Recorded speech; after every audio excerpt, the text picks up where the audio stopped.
नमस्कार, मैं रचना शर्मा चढ़ती कला टाइम टीवी देख रहे सभी दर्शकों का स्वागत करती हूं। आप देख रहे हैं उत्तर प्रदेश के विशेष समाचार।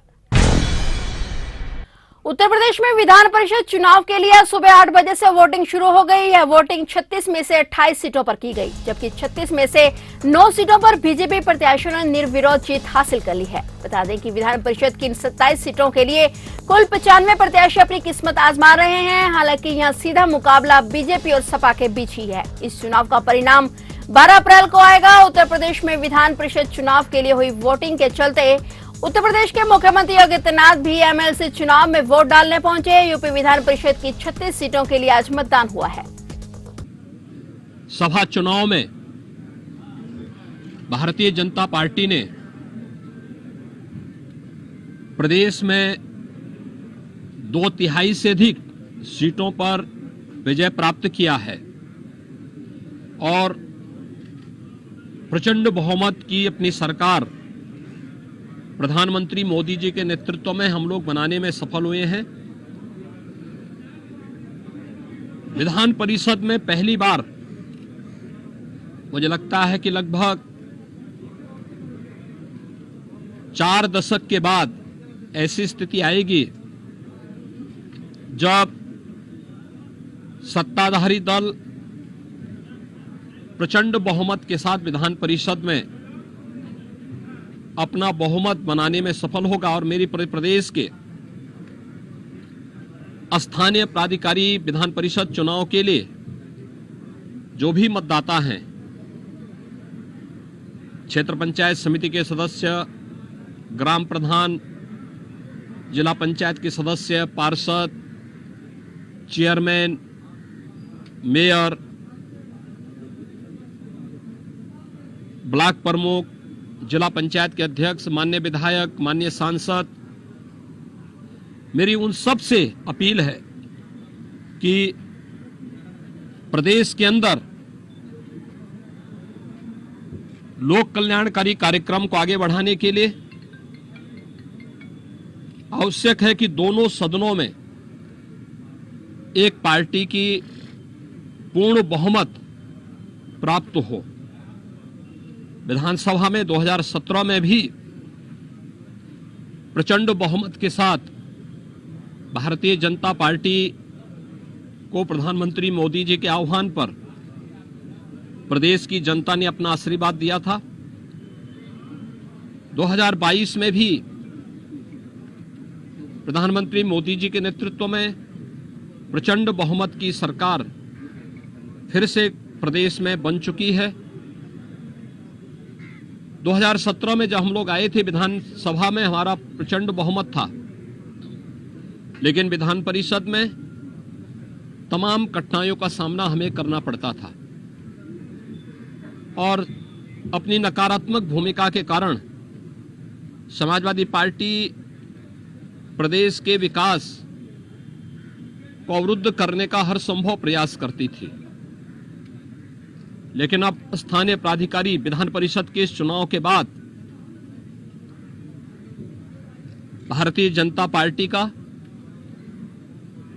प्रचंड बहुमत के साथ जीतना तय है और प्रचंड बहुमत के साथ 36 में से अधिकतर सीटें जब भारतीय जनता पार्टी जीतेगी तो स्वाभाविक रूप से प्रदेश के विकास को, लोक कल्याणकारी कार्यक्रमों को,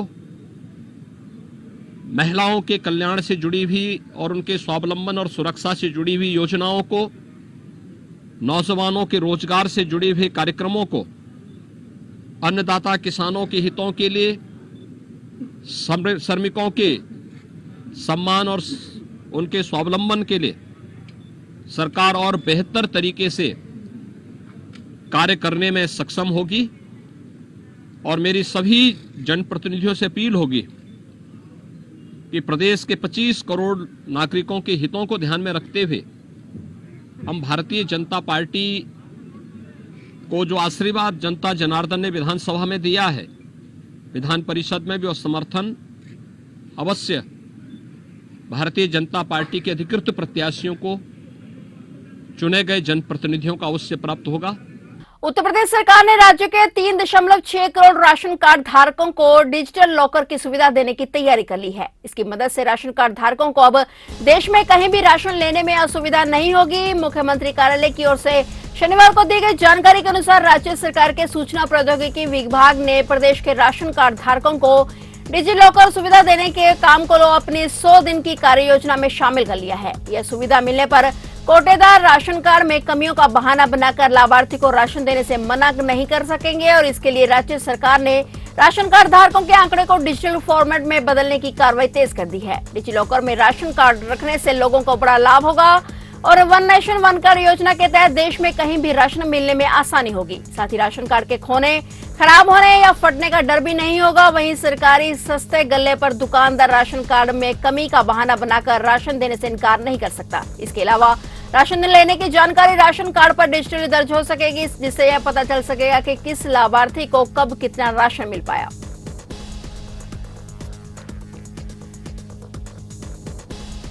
उत्तर प्रदेश के मुख्यमंत्री कार्यालय का ट्विटर अकाउंट शुक्रवार देर रात साइबर अपराधियों ने हैक कर लिया। हैकर ने सीएमओ के ट्विटर हैंडल की डीपी और बैकग्राउंड वाली तस्वीर बदलने के साथ ही सैकड़ों यूजर्स को टैग करके नई ट्वीट भी कर दिए थे। जानकारी के मुताबिक मुख्यमंत्री कार्यालय का यह अकाउंट शुक्रवार देर रात करीब 12:30 पर हैक कर लिया गया था और इसके बाद करीब 40 मिनट तक इस हैंडल पर हैकरों का कब्जा रहा। हैकर्स ने इस दौरान यूपी सीएमओ के ट्विटर हैंडल से करीब 30 से ज्यादा प्रमोशनल ट्वीट किए। उन्होंने खाते की बायो और प्रोफाइल फोटो भी बदल डाली। सीएम ऑफिस का ट्विटर हैंडल हैक होने की सूचना मिलते ही राज्य सरकार की ब्यूरोक्रेसी, यूपी पुलिस और साइबर एक्सपर्ट में आधी रात को हड़कंप मच गया। हालांकि रात करीब 1:15 बजे अकाउंट को रिस्टोर कर लिया गया। करीब आधे घंटे बाद यूपी सीएमओ का ट्विटर हैंडल फिर से सुचारू हो गया। समाजवादी पार्टी के अध्यक्ष अखिलेश यादव ने शनिवार को ईंधन की बढ़ती कीमतों पर चिंता जताई। उन्होंने ट्विटर पर लिखा कि ईंधन के बेतहाशा बढ़ते दामों पर जब न कोई सरकारी नियंत्रण, न शासन, न प्रशासन, न प्रबंधन और न ही नियमन है और अगर सब कुछ बाजार के हवाले ही है तो फिर पेट्रोल, डीजल, गैस का मंत्रालय किस लिए? इस मंत्रालय को तत्काल भंग कर देना चाहिए। अखिलेश ने कहा कि भाजपाई महंगाई जनता को ईंधन से निरंतर निधन कर रही है। बता दें कि सरकार ने 1 अप्रैल से प्राकृतिक गैस की कीमतों को दोगुने से अधिक कर $6.1 प्रति मिलियन ब्रिटिश थर्मल यूनिट यानी कि प्रति इकाई कर दिया है। इसके बाद सीएनजी और पीएनजी की कीमतों में भी वृद्धि हुई है। उत्तर भारत के साथ ही उत्तर प्रदेश इन दिनों भीषण गर्मी की चपेट में है। अब तक जहां लोगों को सिर्फ गर्मी के सितम का सामना करना पड़ रहा था, ऐसे में अब तपिश के साथ लू भी चलने लगी है। मौसम विभाग का कहना है कि यूपी के अधिकतर जिलों में तापमान अभी और बढ़ेगा। प्रदेश में फिलहाल बारिश की कोई संभावना नहीं है। वहीं आगरा में इस साल को सबसे गर्म दिन शुक्रवार को रहा। दोपहर 2:30 बजे तापमान 44.2 डिग्री सेल्सियस पर पहुंच गया, जो पूरे प्रदेश में सबसे ज्यादा है। मौसम विभाग के मुताबिक केंद्र के अगले 4 दिनों में तापमान 44 डिग्री के आसपास रह सकता है। लू के थपेड़े जारी रहेंगे। 12 अप्रैल तक मौसम विभाग ने लू का अलर्ट जारी किया हुआ है। यूपी के कई प्रमुख शहरों में अधिकतम तापमान 40 डिग्री के पार है। मौसम विभाग की ओर से लोगों को चेतावनी भी जारी की गई है कि भयंकर लू के हालात में बहुत जरूरी होने पर ही लोग घरों से बाहर निकले।